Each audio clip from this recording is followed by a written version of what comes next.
Ние малце треба да бидеме порелаксирани, бидејќи ние не бевме многу нервозни кога тој беше бегалец. Ние сите го чекавме Артем Груби да се врати во државата, односно државата да може да го врати од него назад. Тој сам се предаде пред надлежните органи, има големи бурни реакции можда и во општеството, е тоа што на него му дада куќен притвор му одредија. Тоа е инстинктот на луѓето по секоја цена да се стави во затвор.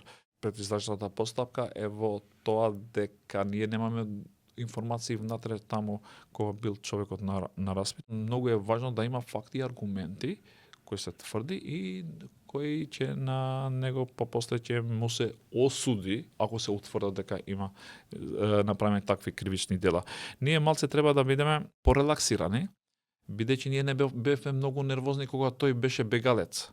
А сега кога е во нашата држава, кога се врати, ние треба да бидеме малце порелаксирани, бидејќи будно треба да го следиме процесот кој ќе следи во иднина. И многу е важно како тој ќе настапува, бидејќи тој не беше сам тогаш во тој период кога беше прв вице-премиер. Тој соработуваше и беше главен меѓу сите во нашата држава и да видиме што тој ќе изјави реално во судската постапка која ќе следи.